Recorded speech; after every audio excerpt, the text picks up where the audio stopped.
Metal সেক্টরের একটা অন্যতম কোম্পানি যার নাম হচ্ছে টাটা স্টিল। টাটা স্টিলের হচ্ছে Q3 রেজাল্ট আউট হয়ে গেছে। Q3 রেজাল্টের পারফরমেন্স কী টাইপের দিয়েছে টাটা স্টিল, সেটাকে নিয়ে আমরা অ্যানালিসিস করব। তার আগে আমরা দেখে নেব যে সিকোয়েন্সগুলো ঠিকঠাকভাবে সাজানো রয়েছে নাকি, এটাকে আগে আমরা ফার্স্ট দেখে নেব। এটা হচ্ছে এই কোয়ার্টার মিস হচ্ছে Q3, এটা প্রিভিয়াস কোয়ার্টার, আর এটা হচ্ছে 1 বছর আগে। তাহলে সিকোয়েন্সগুলো ঠিকঠাকভাবে সাজানো রয়েছে, আমরা এইটুখানি বলতেই পারি। এইবারে আমরা দেখে নেব যে অ্যামাউন্টগুলো কিসে দিয়েছে। অ্যামাউন্টগুলো হচ্ছে কাটার্সে দিয়েছে অ্যামাউন্টগুলো। এইবারে আমরা চলে যাব কোম্পানিটার হচ্ছে টোটাল ইনকামে। তো টোটাল ইনকামে যাওয়ার আগে আমরা কি করব, একটু লার্জ করে নিয়ে অ্যাডজাস্ট করে নেব, তাহলে আপনাদের কাছে ব্যাপারটা আরও ভিজিবল হবে। তো এইবারে আমরা চলে আসলাম কোম্পানিটার টোটাল ইনকামে। পাচ্ছি এই কোয়ার্টার মিস হচ্ছে Q3-তে 53,869। প্রিভিয়াস কোয়ার্টারে ছিল 54,503 এবং 1 বছর আগে ছিল 55,539। তাহলে 1 বছর আগের 55,539টা এখন কত হয়ে গেছে 53,869। তাহলে আমরা বলবো ইয়ার অন ইয়ার বেসিস কিন্তু ডাউন পারফরমেন্স করেছে টোটাল ইনকামে। প্রিভিয়াস কোয়ার্টারে ছিল কত 54,503, সেটা হয়ে গেল এই কোয়ার্টার মিস হচ্ছে Q3-তে হয়ে গেল কত 53,869।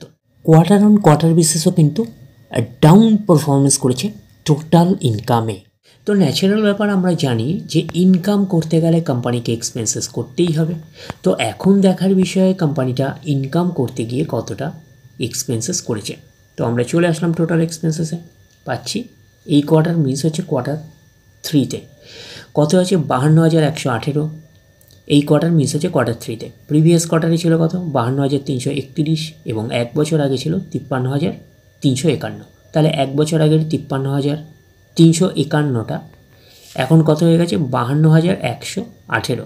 তাহলে আমরা বলবো ইয়ার অন ইয়ার বেসিস কিন্তু ডাউন পারফরমেন্স করেছে টোটাল এক্সপেন্সেসে। প্রিভিয়াস কোয়ার্টারে ছিল কত 52,331, সেটা হয়ে গেল এই কোয়ার্টার মিস হচ্ছে Q3-তে হয়ে গেল কত 52,118। তাহলে আমরা বলবো কোয়ার্টার অন কোয়ার্টার বেসিস কিন্তু ডাউন পারফরমেন্স করেছে টোটাল এক্সপেন্সেসে। এইবারে আমরা বের করব কি, এইবারে আমরা বের করব হচ্ছে অপারেটিং প্রফিট। কী করে বের করব অপারেটিং প্রফিট, টোটাল ইনকাম থেকে টোটাল এক্সপেন্সেস আমরা বাদ দেবো। বাদ দিলে যেটা পড়ে থাকবে সেটা হচ্ছে অপারেটিং প্রফিট। টোটাল ইনকাম পেয়ে গেছি, টোটাল এক্সপেন্সেস পেয়ে গেছি, টোটাল ইনকাম থেকে টোটাল এক্সপেন্সেস বাদ দিলে পড়ে থাকছে অপারেটিং প্রফিট। অর্থাৎ আপনারা বলতে পারেন profit before share of profit of joint venture and association and exceptional item and tax, এটাকেই আমরা অপারেটিং প্রফিট বলতে পারি। তো আমরা পাচ্ছি এই কোয়ার্টার মিস হচ্ছে Q3-তে 1,751। প্রিভিয়াস কোয়ার্টারে ছিল 2,171 এবং 1 বছর আগে ছিল 2,188। তাহলে 1 বছর আগের 2,188টা এখন কত হয়ে গেছে 1,751। তাহলে আমরা বলবো ইয়ার অন ইয়ার বেসিস কিন্তু ডাউন পারফরমেন্স করেছে অপারেটিং প্রফিটে।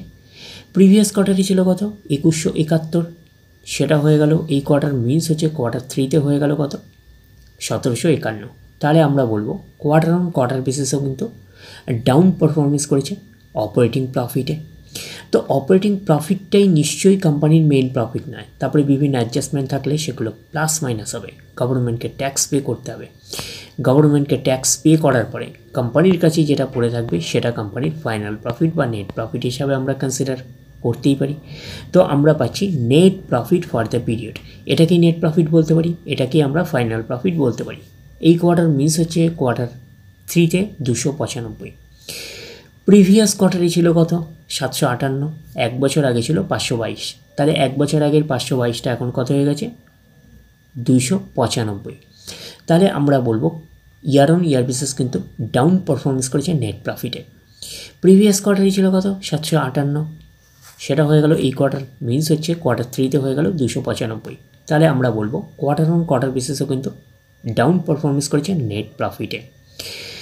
এবারে আমরা চলে যাব কোম্পানিটার হচ্ছে ইপিএসে অর্থাৎ আর্নিং পার শেয়ারে। তো আমরা চলে আসলাম কোম্পানিটার ইপিএসে অর্থাৎ আর্নিং পার শেয়ারে। এই কোয়ার্টার মিস হচ্ছে Q3-তে 0.26, প্রিভিয়াস কোয়ার্টারে ছিল 0.67, 1 বছর আগে ছিল 0.42। তাহলে 1 বছর আগের 0.42টা এখন কত হয়ে গেছে 0.26।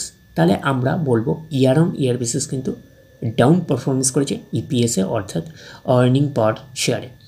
প্রিভিয়াস কোয়ার্টারই ছিল কত 0.67, সেটা হয়ে গেল এই কোয়ার্টার, মিনস হয়েছে কোয়ার্টার 3তে হয়ে গেল কত 0.26। তাহলে আমরা বলবো কোয়ার্টার অন কোয়ার্টার বেসিসও কিন্তু ডাউন পারফরমেন্স করেছে ইপিএসে অর্থাৎ আর্নিং পার শেয়ারে। তো ন্যাচারাল ব্যাপার আমরা জানি যে নেট প্রফিটের রিফ্লেকশনটা ইপিএসে পাই, তো নেট প্রফিটের রিফ্লেকশনটা আমরা ইপিএসে পেয়েছি। তো ওভারঅল কনক্লুশন হিসাবে আমরা কি বলতে পারি, তো ওভারঅল কনক্লুশন হিসাবে আমরা নেট প্রফিটের ক্ষেত্রে আমরা বলতে পারি যে year on year basis down performance করেছে এবং কোয়ার্টার অন কোয়ার্টার বেসিসও কিন্তু ডাউন পারফরমেন্স করেছে নেট প্রফিটে আমরা বলতে পারি। তো ওভারঅল কনক্লুশন হিসাবে আমরা বলতে পারি যে টাটা স্টিলের হচ্ছে কোয়ার্টার 3 রেজাল্ট আমরা বলতে পারি একটা পুয়ার টাইপের পারফরমেন্স করেছে, আমরা কিন্তু এইটুখানি বলতেই পারি। তাহলে ওভারঅল ভিউটা আপনাদের কাছে ক্লিয়ার। তাহলে এই অবধি, নেক্সট ভিডিওতে আবার আপনাদের সাথে আমার দেখা হচ্ছে। ধন্যবাদ।